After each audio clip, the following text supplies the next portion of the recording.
Well, good morning, church, and we're picking up exactly where we left off yesterday. Yesterday we focused more on wives. Today we're going to look at husbands and what Paul has to say to them. And so we're going to be in chapter 5, verse 25, where it says, "Husbands, love your wives just as Christ loved the church and gave himself for her to make her holy, cleansing her with the washing of water by the word.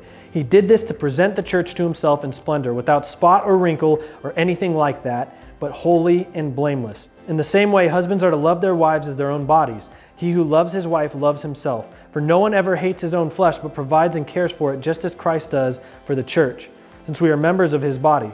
For this reason, a man will leave his father and mother and be joined to his wife, and the two will become one flesh.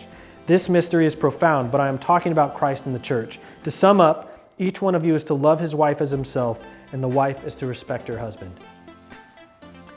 Now, obviously, this is a huge responsibility on husbands. He's talked about how they're meant to be the spiritual leader, pushing their families toward the Lord. But this is also a big responsibility that we need to be willing to die in order that our family would have that closer relationship with the Lord, that do anything for them in order for that to happen.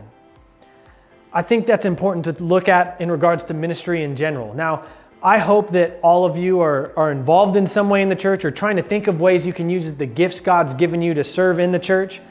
But I think one thing we often forget is that our primary ministry is our families. That is our first area we get to truly live out the gospel and try to minister to people, is our own families. And it needs to be the priority. When you look at the requirements for pastors, one of the main things it says is look at how they are with their own family. Because if they can't be that leader for their own family, it's going to be hard to do that for a church. And so recognize it's an important role, but also I love that he goes back and talks about it.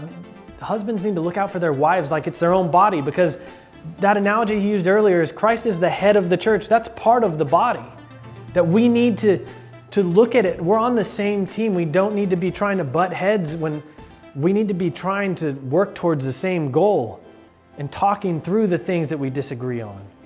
And then he ends with that summary of what everything he said in the last couple days that we've talked about. To sum up, each one of you is to love his wife as himself, and the wife is to respect her husband. These roles can just, when they're done in a godly way, can make such an impact for the kingdom when people see what a godly marriage looks like. And so we're going to be continuing to talk about the family unit tomorrow, but I hope this has been an encouragement to you, church.